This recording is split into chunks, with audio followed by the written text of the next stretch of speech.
Hey there YouTube, WhiskeyCactus here, welcoming you back to our Let's Play of The Letter. This is episode number 24, and in the last episode, we kicked Luke in the balls. Or something to that effect. We are playing the Rebecca arc, and we went to get dinner for Isabella, and there, at the dinner place where we were picking up takeout, we found Luke with Kylie, who is his goddaughter, and so that's totally fine. But Becca didn't know that, and so she assumed he was a kidnapper, and hilarity ensued. I highly recommend watching that episode. But, nonetheless, we are about to pick up where we left off here. A cloudless night sky greets me when I walk out of the cafe. Beyond the tall buildings, a blanket of stars spreads out before me. Excuse me for 1 second. Okay. Isabella once told me that the best place to view it is someplace outside the city, away from the noise and the obtrusive lights. She'd seen it once in her mom's hometown, and another time in the university she used to attend. Then she asked if it's possible to try it out here sometime. I agreed with her at the time, if only because she appeared excited at the mere prospect of it. We made those little plans along with Zachary and Ashton, though up until now we never got around to it. Even so, I find myself enjoying this, despite being told it's only half the experience. Little things, you know? Stuff you learn to appreciate when you're alone.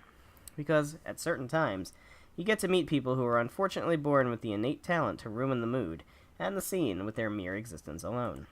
For example, the very driver of the car fast approaching my direction. Luckily, he doesn't notice me, but the fleeting moment we pass each other by gives me a brief glance at the people he's with. Well, that's a thing. Okay. Kylie's sitting on the back seat with a serving of bread pudding in her hands. Oh, who's in the passenger seat? Who's that? I don't know. Do you know? I don't recognize who's in the passenger seat. We're gonna save immediately. What day is it? Do we know? Is it, I want to say it's like the 26th or something. We don't really know anything about Luke with the ghost. We haven't really seen anything to that end that I'm aware of. And beside him, it must be his wife. Yeah, totally. It's totally his wife. Totally. There's no way that that is not his wife.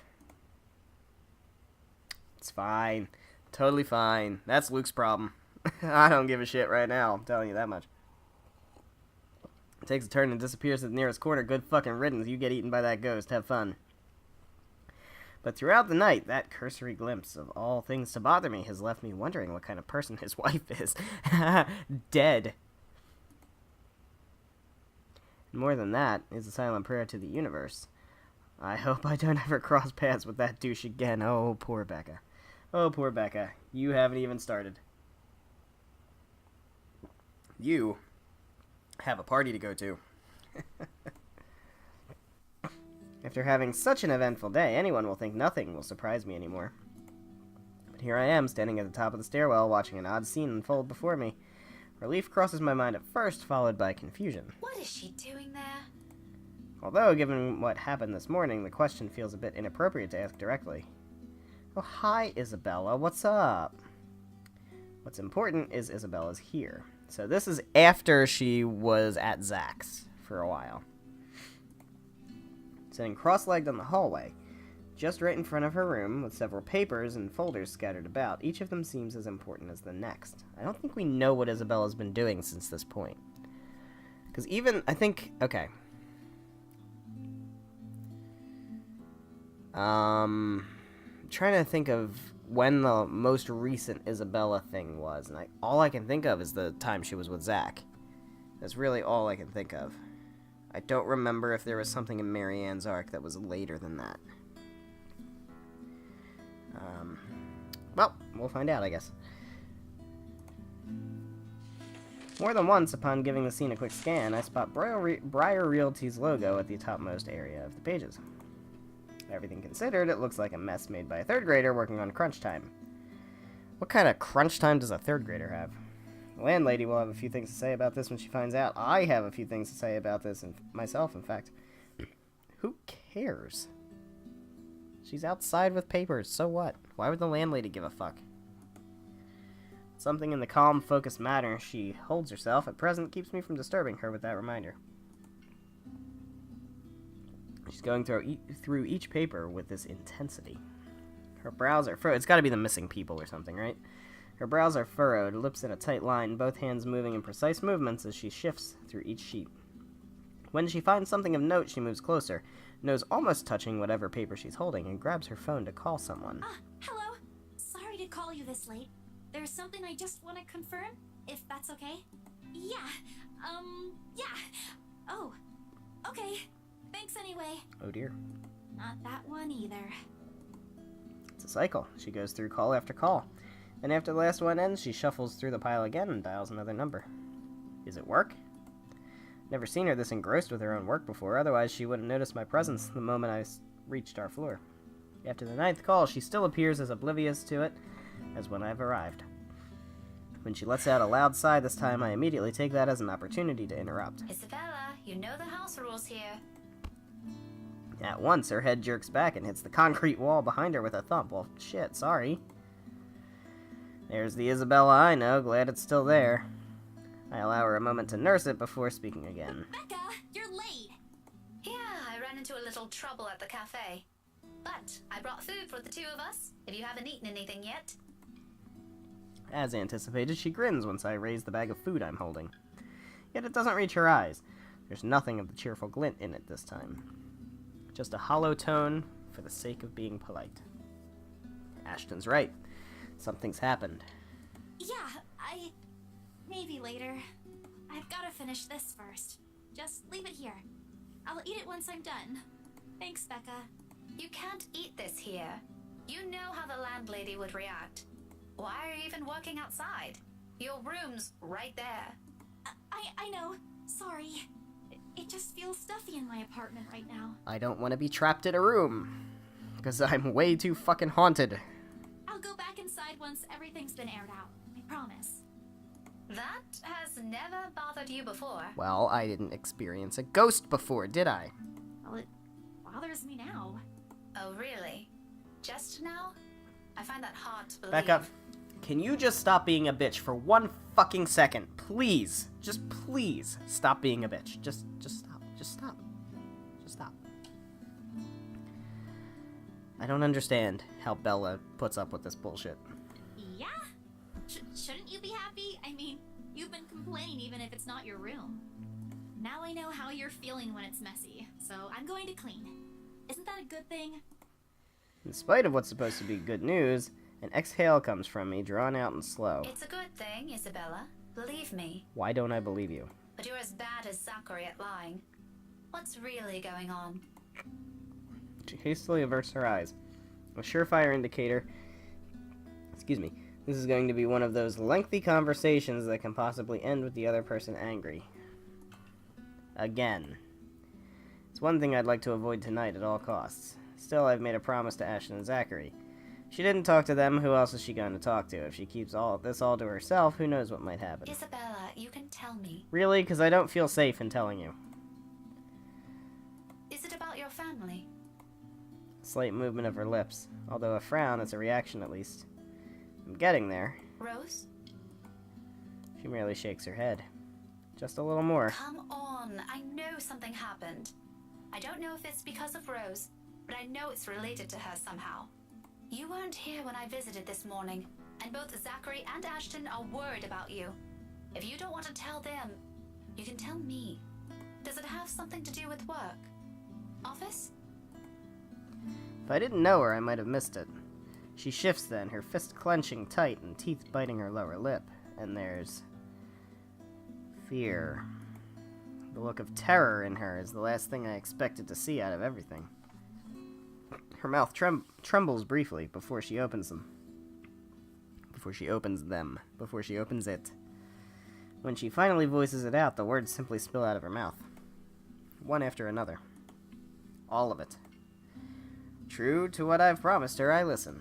because this is something she's been keeping to herself even from the two most dependable people I know. The fact she chooses to tell me this speaks a lot to me. Becca, she was there again. Last night? In the office? Boss passed me all of Rose's workload yesterday. For the Ermengarde mansion. I had to stay late to finish them all. And then, when I was about to go home, I saw her. I saw her again.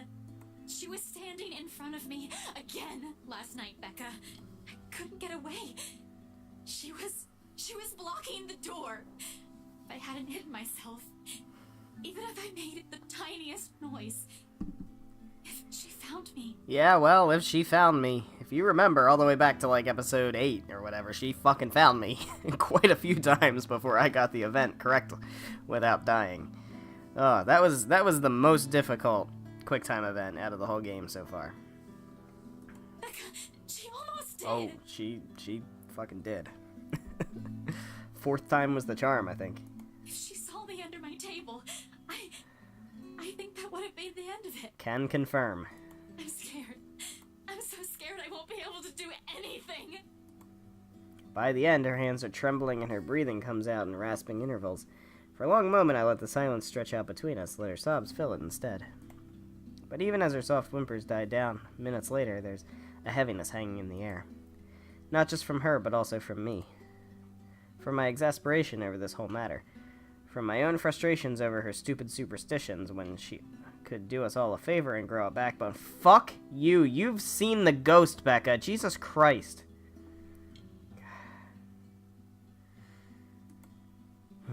She may be young, but she's no longer that young. Oh my god, fuck off. Just fuck off. It's about time to put an end to this. She can't keep going on like this. She's still got plenty of years to live out. And what if she goes home? What if we're no longer there to keep her fears in line with what's real? What would she do then? I'm more afraid for her for what that kind of imagination will do to her than of what some imaginary monster could. Alright, well, we'll see what happens when you have to fucking fight for your life against this fucking ghost. We'll see if I bother with a QuickTime event to save you. Excuse me. But with the manner she's looking at me right now, there's an expectation in it. A hope and a plea sewn together. She wants me to believe her this time. If it's like that, then what am I supposed to say now? Maybe say that you've seen the fucking ghost in the rearview mirror, and then, again, in the car. Like, what the fuck, Becca? Alright, well, we're gonna save here. And I think, again, it looks like this is probably just a relationship thing, but I'm gonna go ahead and go with this, because this obviously is a shitty answer, so let's see what this does. Yeah, alright, good. As much as I want to set her straight, a reprimand isn't what she needs right now. With that pouty face she's giving me, I doubt it'll even end well if I push it. I know her. When she wants to be stubborn, she's stubborn. There are moments when she can be acquiescing, too, times when she'll be more accepting of what I tell her, despite her inclination to disagree with it. That talk can wait. In the meantime, I'll be the ear that listens to her without judging her. Bullshit! Bullshit! I will believe it when I fucking see it. Without criticizing her, despite my own opinions on it. You should have called me. She stares at me like I've grown another head, and a laughter slips out before I can stop myself. There? I can't do that! What will you do? Hit her with a book? You'll be dead before that happens. And... That isn't what I'm talking about. After you got out, you should have phoned me. Well, I didn't trust you, that's why I went to Zach. You didn't have to go to Zachary's. Well, he's not an asshole, and you are. The corners of her mouth curl up. A sheepish smile by general definition, but this is Isabella. Her smiles are never half-hearted, never lack her high spirits. In spite of this, I know everything's going to be okay. Somehow. After all, she's learned how to pick herself up long ago, long before we met. Oh, yeah. Sorry. I don't even remember how I ended up in Zach's place. I was in a hurry to get out of the office, and it was already late. Besides, I don't really think you'll believe me if I wake you up over something like that. No kidding. That's beside the point. True or not, there are people who will always be concerned about you. There's Zachary, but he's the first person you went to, and you didn't tell him anything. You just slept there. There's Ashton too, and me. But how do you think I'll be able to explain to your aunt or your family if you suddenly disappeared? Think about that. Right. I'll remember that next time. Next time, huh? Then she grins. Playful and mischievous, a preamble to an old banter. Still not quite there. Still not quite her usual self, but with it, I know we're bound to get her back soon. Mom! I told you not to call me that. I send an elbow to her side for added measure, but when laughter follows the familiar gesture, none of it is unexpected. This is what's comfortable. This is how we found an equal ground despite our stark differences. So for the moment, I accept things as they are. Afterward, a hush stretches out before us. For Isabella, this is rare. This isn't her. Yet in this moment, as she fiddles with the edge of another paper near her, and she hugs her knees close to herself and lets a pensive expression linger on her, it feels strangely fitting. As if this is where everything's supposed to lead to if we allowed it long ago. Seconds later, the moment is broken by the sound of a door easing open and a voice begging some little peace. How many times have I told you girls not to loiter around the hallway? It's noisy. Some people here are trying to sleep. Quiet down or go do your talking inside. I'm pinning a memo to your door the next time this happens. Millennials. Fucking bitch, fuck off. Sorry, we won't do it again. You'd better. The door closes and Isabella starts gathering the mess she's made, carefully stacking them all in her arm. At a loss for what to do, I help pick them up.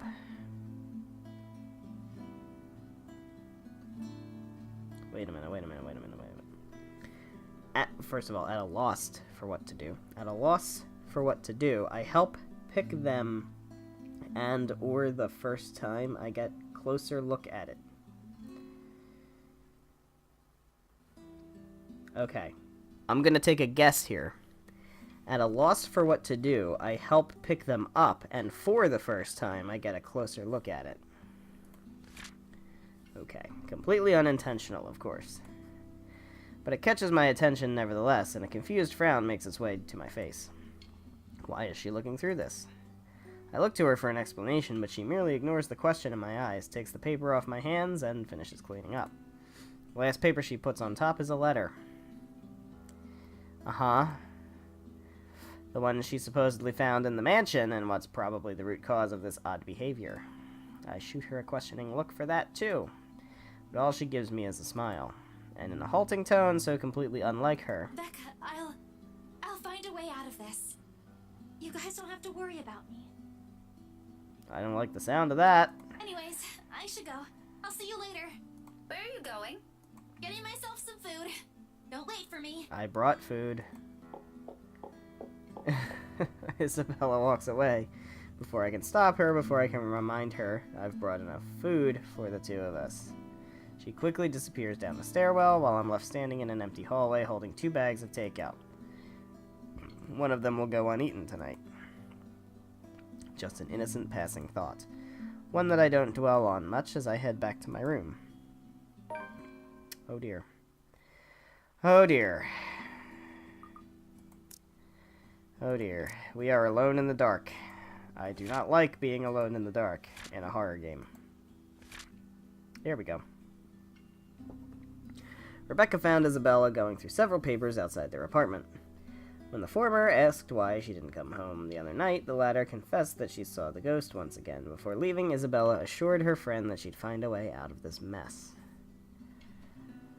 Well, that's great. Okay, we're going to save. I'll save over this because I'm pretty sure we're fine. Alright, so my guess is we're going to have some ghosty time soon. But who knows? I ignore all of it, in the same way I've assumed I won't ever encounter that douche again. ...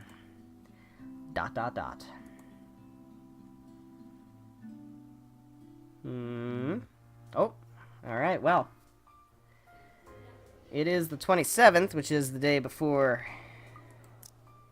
the thing. What happened today? Zach went to the guy's place, the library, Professor Andrew Clark. Okay. That's all we know of on the 27th. Well, alright then. I guess we're exploring some new territory, but we know that Becca lives until tomorrow. Because she's at the party. The brief lull the past 2 days has offered... is nice while it lasted. Yeah. Forget about all that bleeding locker nonsense. Or as nice as it can get, with worries of Isabella's whereabouts creeping up to me every now and then. She hasn't showed up after that last talk we had in the hallway, and the dinner I've bought had since been given to a different neighbor before it spoiled. By all means, this shouldn't be anything to lose sleep over. She's gone on work trips before, usually for a day or two. This might simply be one of those, although it's often with a message saying exactly where. But it's the dour note she has ended our last chat with that gnaws. Like an ugly premonition. Great. And as expected, just as things start to settle and a steady rhythm finally worms its way back to my routine, Thursday morning brings further disturbance to the now calm waters. With little ceremony, though, still enough to ripple through everything. In retrospect, I really should have seen this coming. Luxburn is a small city, relatively speaking, compared to, say, London or Glasgow. It's nothing but a tiny mass of land boasting a mere population of 68,000, but those numbers alone are nothing to scoff at when standing in a busy street. And if you pay close enough, faces taking the crosswalk or riding the subway will soon grow familiar. How unfortunate that out of that number, it has to be T.O. fucking Luke I encounter more than once. Oh, you know, a few problems popping up here and there that the agents failed to tell us somehow. Sleazy douche. Okay, hello there, T.O. fucking Luke. Nothing a few hired hands can't fix, of course. I would have preferred a place near the city and something that's new to save us all the trouble. But darling wife insisted. Indeed. Who am I to say no? Ah, are you kidding me? His smug head is the first thing I see upon turning into the hall in spite of the small crowd of parents and students gathered at the corridor for the primary's career day. It's not that he stands out, he's pretty unremarkable at first glance, frankly. However, it's his countenance that draws people's eyes to him. The manner he carries himself with all the confidence in the world, his mere presence dwarfing everything around him. I'm willing to make a bet that he's also enjoying the attention it garners him, especially the ones coming from the women. What an ass. Yeah, pretty much. Single glance at him and I know immediately that, one way or another, if we ever bump into each other again, my day will effectively be ruined in some capacity. He also exudes that air. The sort that makes you want to run him over with a lorry and pass it off as an unfortunate accident. With him, it's either you want to punch him or let yourself be charmed. There's no in-between. I'll gladly do the honor of the former myself, but alas, there are people around us. Now I'm stuck with having to face one of the two. I shouldn't have volunteered. At the time, helping out sounded a good idea. I've no classes left today until after lunch. I could have opted to stay at the teacher's lounge and work on my lesson plans, but that means being left alone with our deputy head and his chatter. He's none but Crivens, he can talk anyone's ears off. So the moment an opportunity rose, I jumped on it. It's a simple task to boot. Just deliver a whole box of materials and a few posters for the event day around to assist if time will allow it. I just wasn't expecting him to show up here. Out of the frying pan and into the fire. Had I known, I would have stayed and suffered through our deputy's impromptu speeches about his life crisis instead. But what's done is done. Going back is also out of the question. With how unexpectedly heavy the load I'm carrying is, I'd hate to lug this for a trip back just because pride can't take another second of interaction with the guy. He's insufferable, alright, but I've had my fair share of dealings with teens of more or less the same temperament, all considerably younger than him, and they listened. If he difficult like last time, so be it, but he can bet his sorry English ass I'm not standing down. Left with no other choice, I brace myself and suck in a breath, mustering every bit of patience I have as I step into the hall. My grip on the box tightens when I pull it closer to me, and attempt to assume a low-key air as I amble toward the room. The box is not big enough to hide my face, even with the stuff piled on top, but if all else fails, I can just hit him with it. Still, a small prayer forms in my head. If there's even one listening out there, please grant me enough restraint. Better yet, is she ever gonna fucking talk to this guy? She's still getting ready. She's still pumping herself up. Oh my god. Better yet, I hope he doesn't notice me at all. That'll definitely make my life easier. Seriously, how hard can it be? He's standing a few ways from the door, and there are plenty of people between us to use for cover. If I'm careful, I can just go in, hand in the stupid box to whoever's in charge, forget every plan of staying longer than necessary, and step out as soon as I can. Easy as pie. But as luck would have it, the exact moment I reach the room's threshold, someone barrels toward me. I bet I know who. Is it Kylie Suarez? She latches onto my waist before topping the sudden commotion with a gleeful squeal. I knew it's you! I knew it was you, too. The force of it nearly throws me off balance, sending the items stacked atop the box, tilting dangerously to the sides. With the child's added weight at my waist pinning me on the spot, and both of my hands occupied, watching is the only thing I'm able to do. The short seconds in between slows, as everything gradually slides off the box's small surface. Under different circumstances, this would have made for a funny story some other time.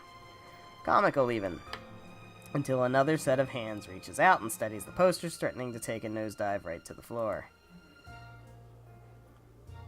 Careful now, Daisy. Don't make a mess here. My entire body freezes. Upon hearing his voice alone, an irrational impulse to hit him immediately bubbles up. But before my limbs can catch up with what my brain is currently screaming at me, he moves to take the burden off my arms. Irritation gives way to surprise, then confusion. It is in that moment when instinct finally kicks in and I tug the box closer to me before he can fully lift it off. What are you doing? What does it look like? You're surprisingly slow on the uptake for someone of your profession, aren't you? Bloody, doesn't this school have people for this kind of work? So much for being a center of academic excellence. I'm going to ignore that slight to my alma mater and my work, because that's not what I'm trying to get at. You know what? Why don't we just rephrase that to something you'll easily understand? Why exactly are you doing this? Just to fuck with you. Well, you look like you could use a bit of help. Have you seen your face while you were heaving this around? Mister, I'm pretty sure if there's ever a look on my face, it's entirely because I saw something extremely unpleasant this morning. Ha, she means you, douchebag. Aren't you a ball of sunshine today, Daisy? Having a bad day, aren't we? Oh, you have no idea. I'd put it away if I were you. You might scare the children. You don't have to worry about that. This isn't my department. I was just asked to bring these. Anyway, I can handle this myself, mister. The room's just right over there. Behind you, in fact. Now, if you could please move over and make way, it would do the whole world some good. Keeping my voice level throughout is a miracle in itself, but regardless of how polite my request is, he doesn't budge. Of course not! Of course not. Why would he do that when he could just not do that instead? Did what I've just said merely flow over... Wow, the grammar. Oh, the grammar hurts me deep. Alright. Did what I just said merely fly over his head? Or was my choice of words really that difficult to comprehend? Surely it shouldn't be that hard. I think he might be a little touched in the head. I'd like to ask him that, actually, but Kylie chooses that instant to pipe in. Don't worry, Miss Pink. Tio's strong. You can leave this to him. You're not helping. My papa does it lots of times. But I'm not allowed to talk about it to anyone. Huh? Tio says it's Confidential, Munchkin. That's right. Okay. Tio's smart, isn't he, Miss Pink? Sure, probably. I'm still of the opinion that he's a piece of shite, but I must admit, his goddaughter's excitement is contagious as always. A smile makes its way to my lips.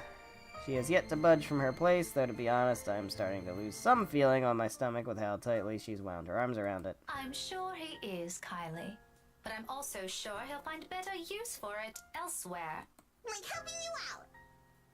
You walked right into that one, Becca. Oh, well, that's one thing, but You heard the kid. no one's asking you. Oh, you wound me, woman. And I'm quite certain I can do more damage than that. Yeah, well, hey. You were in that cafe, weren't you? I don't think we saved on the arc where she kicked him in the balls, but that could have happened. Shall we give it a try? Again? He pales, stammers for a bit, until he ultimately decides against saying anything and settles for a brief show of discomfort instead. It's probably having flashbacks of the last time we met. We did, canonically, hit him in the head with a book, but I think we went with the other option rather than the option of kicking him in the balls. That's okay. His composure, when he finally regains some of his bearings, says it all. It's nothing short of hilarious, if I do say so myself. I'll have you know that threats never work on me, Daisy. Indeed. Not in a million years, not ever. You're assuming it's a threat. How cute. That too. I'm not scared of you. Wanna bet? Just because you landed a hit. Do go on. Keep telling yourself that. It was a fluke, you hear? I was caught off guard and your damn book left a dent. If I end up in a hospital because of what you did, I'm sending the chief of Luxburg police after you, woman. You don't say. Just give me that bloody box. He snatches it out of my arms before a single word of protest exits my mouth and quickly disappears behind the classroom. Not that it matters who brings it in now, my prior irritation has already melted into amusement. He's not so bad once you figure out how his temperament works. It's almost similar to a child. Though I still have to ask. Kylie, did your Tio eat something bad before coming here? He's unusually nice today. Far-fetched idea, I know, but it's the only reason I can think of why this arsehole is suddenly acting like a decent human being. A decent human he's quite frankly far from being. I can speak words. First and foremost, we didn't end our last meeting on a good note. If I were him, I'd avoid the very person who put a dent on his skull, as he so aptly put it. Why is he acting friendly 2 days later? Always is. But I made him promise to be extra nice to you since you helped me so much. I think you're gonna be great friends.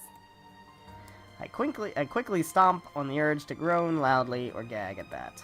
He's the last person I'd ever want to be chummy with in this whole city, but Kylie doesn't need to know that. Are you sure it's not something he ate during breakfast? I gave him some jelly babies this morning. Aha, maybe it's the jelly babies. Really brought me lots of them. Mama said I should share, so I offered half of it to Tio when he picked me up. He likes the black ones. Oh, God, of course he does. He would. He would. Oh, my God. Oh, licorice-flavored jelly beans are the worst. Oh, licorice. I can't do licorice. Oh, that's probably why he's weird. Jelly baby overdose. Oh, God. Never trust people who like the licorice-flavored stuff. Ugh. Or like sambuca or anise. Fennel. Ugh.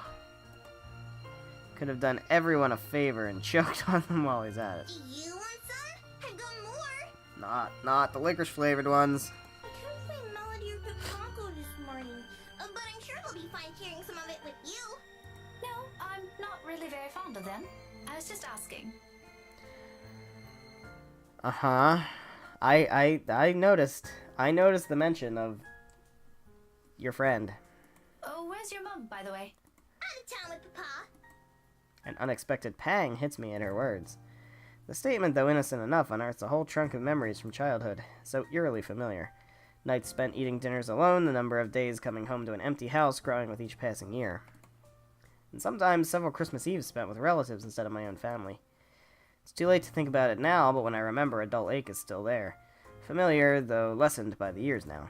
Beside me, Kylie takes a step back, having gotten tired of clinging to me. There's nothing but cheer in her, she doesn't seem to be too affected by the fact. Although it makes me wonder how much of it is real and how much is there to mask the loneliness, if there's even one. What a lucky child. Weren't they informed of career day beforehand? Yeah, I told them all about it. Mama was looking forward to it. And they still left? Uh-huh. It's important business, so it can't be helped. They promised to tell me about it when they come back tomorrow, though. Papa said he'll give me a gift if I behave. I've been a good girl, right, Miss Pink? Sure. You always are. But they asked that douche, they asked your Tio to look after you? For this? Alright. I'll give her that one. Nope, they didn't.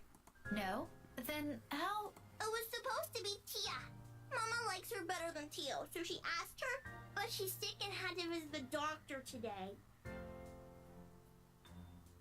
Huh?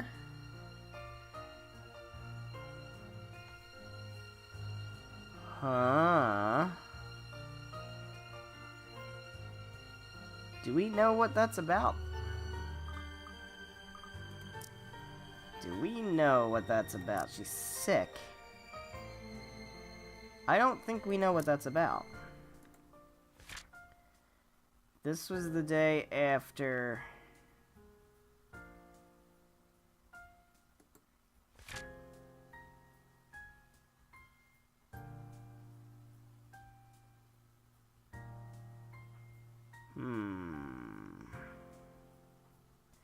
They had a fight.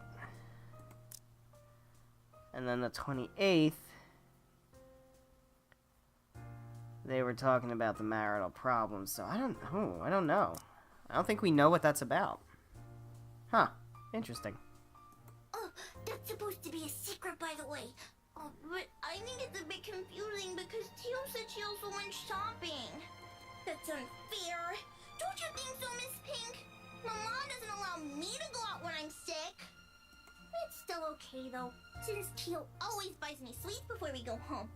I'm gonna ask for a parfait today. Extra large. Don't tell Takako, okay? Oh, I don't want to talk to Takako.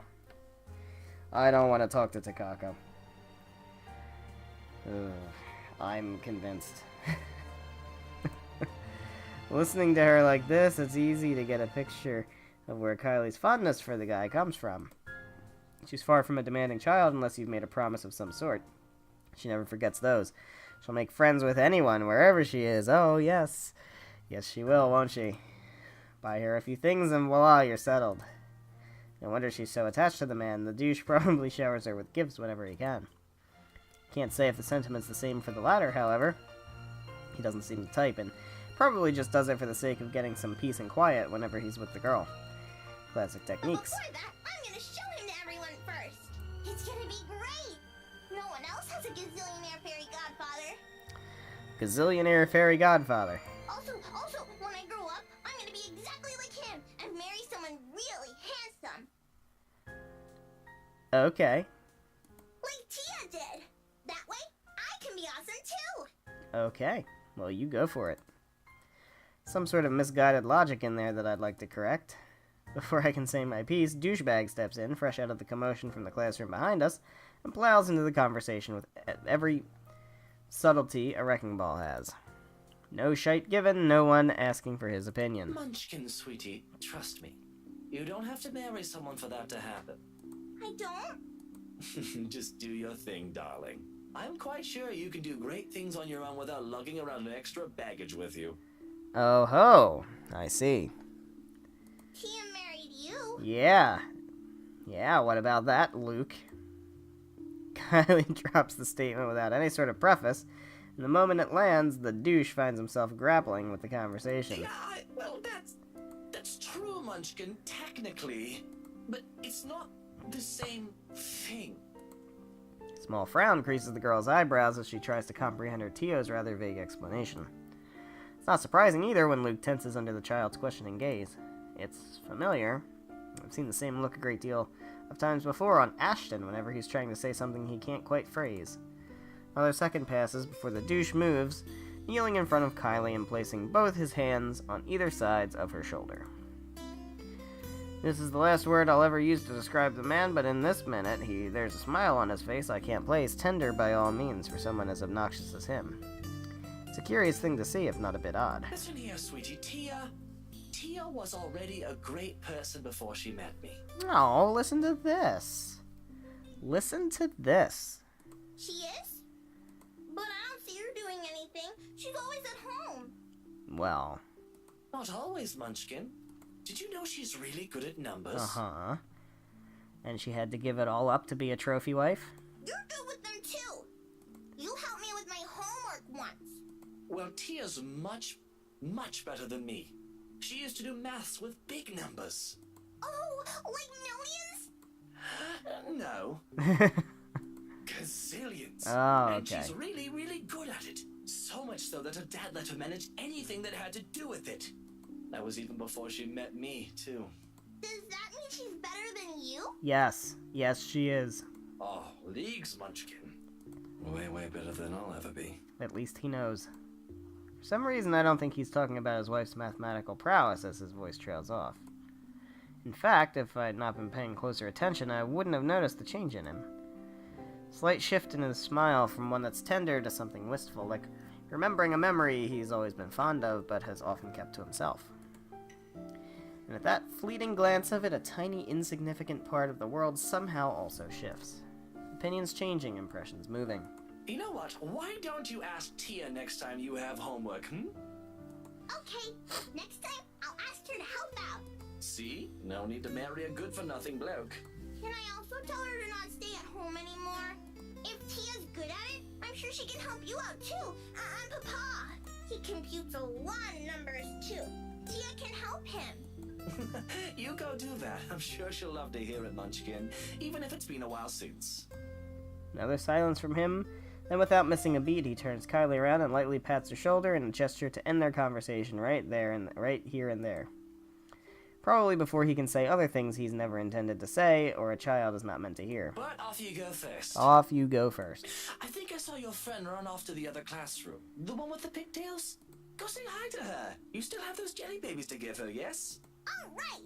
But wait for me, okay? I've got loads more to show you. They put up my drawing on the bulletin. Oh, the God. other day. I'm gonna take you there later. No, I don't want to see that drawing. I don't want to see the drawing. No, you never want to see little kids' drawings in horror-themed anything. I'll be back. Oh, God. It's going to be so disturbing, I'm sure.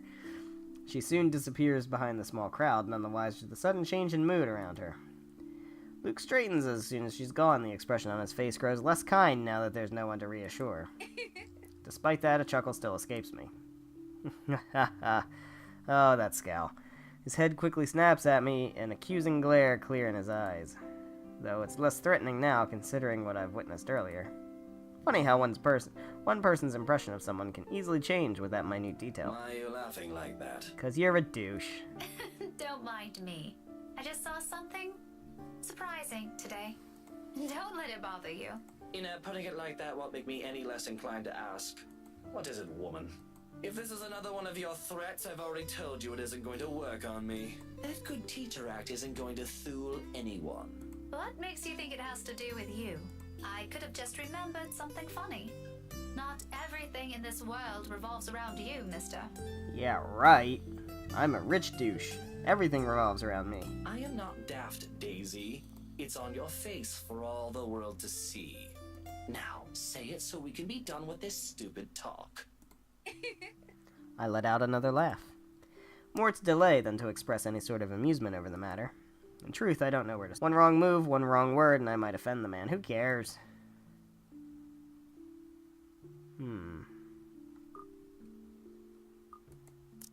Alright, we're a few under. Let's save.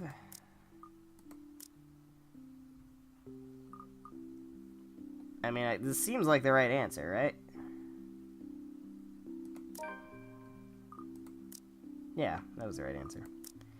Ah, well, regardless of how he reacts, it's not like it'll have any impact on anything between us. I've no plans on getting too friendly with the man, though he might have some good points, emphasis on might. Best treatment I can hope myself to give him is to stop thinking of him as a sleazy douche. Or not. Besides, after seeing that look on him, I figure someone like him can use a little compliment here and there. He probably doesn't get it much, considering how coarse his own language can get. Can't you act a wee bit polite for even a second of your life? It won't kill you. You'll easily get answers that way, you know? Instead of demanding things from people like a temperamental man-child. Roasted. I'll be nice when I want to be, woman. Don't tell me what to do. And here I was just thinking how you're doing a brilliant job as Kylie's guardian. Was I mistaken? Was I mistaken? Jesus Christ. What? Sorry, I didn't catch that. Stop playing dumb. I hate to admit it, but you actually seem to be good with kids. Possibly even better than most of the teachers here. What do you know? I've expected him to just take it all in, bloat his ego more, and even brag about it. Instead, what I get from him is a sound resembling a squawk. Or maybe that's him choking on his own pride. I can't tell above the hubbub surrounding us. When I glance at him, only a mortified expression is on his face. No. Oh, okay. No? You should be proud of yourself. At least there's this one good thing about you. Isn't that nice to hear? Pretty sure not a lot of compliments get thrown around about you, knowing how you are. There are a lot of good things about me, Daisy. Oh, really? What, pray tell? My hair, for one. Ah. There's also my extraordinary good looks. Wax lyrical about those all you want. I'd be happy to hear it any day. Ask question, get answer. Praise anything about me, but that. What is so repulsive about it? Even Kylie likes you. Shouldn't that tell you anything about yourself? Kylie is one kid, not even my own. Trust me, you do not want to see me bring a spawn of my own into this world. This will be an abomination. Well, if Rochelle is to be believed, that's going to happen. Is that what you keep telling yourself? Maybe. Is it any of your business? No. But if I didn't know any better, I'd say this is because you yourself think you're a little piece of shite and somehow it'll pass on. It doesn't work like that, by the way. The last remark just came out. There might be a sliver of truth in it, but I shouldn't have phrased it like that. Even for my own standards or the kind of person I'm talking to, it's still quite rude. An apology is already at my throat, but the minute I open my mouth, all of what I've prepared myself to say dissipates. Lost in the moment in front of me, he has turned his gaze outside, staring at some point past the buildings, blocking the view of the sky, equally lost in his thoughts. He's a vexing man under so many standards, however. In this moment, the morning light streaming from the window lends his features a certain air. Softer, less severe than what he often flaunts. I might as well be looking at a different man. There's a tender note in his voice when he finds it, the words muttered under his breath, not intended for anyone but himself. Nevertheless, it reaches my ears, unintentional as it may be. You're right. She deserves someone far better than me. All that talk about self-worth makes some sense now. It isn't some profound knowledge he pulled out of his arse. It has come about because he's already been there, likely still stuck in the middle of it. Preaching about your own personal experience is easier after all. Less room for mistakes, more of a dose of self-loathing. I can read! What a complicated man.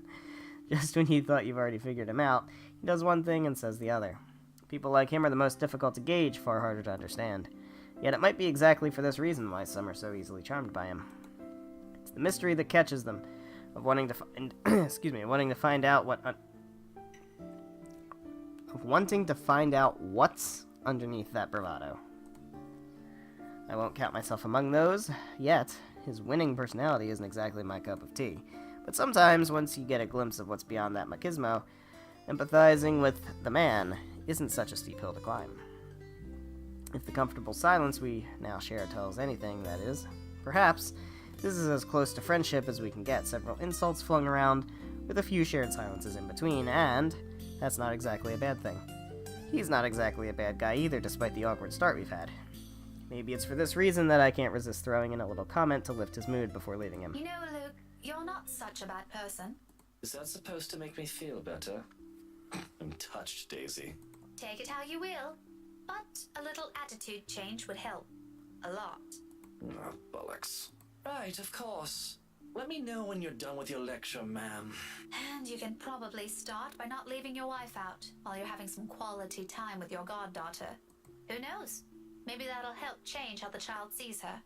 Where did you even get the idea I'm leaving my wife out? Have you ever even met? No, but I did see her with you two last time. What? Huh?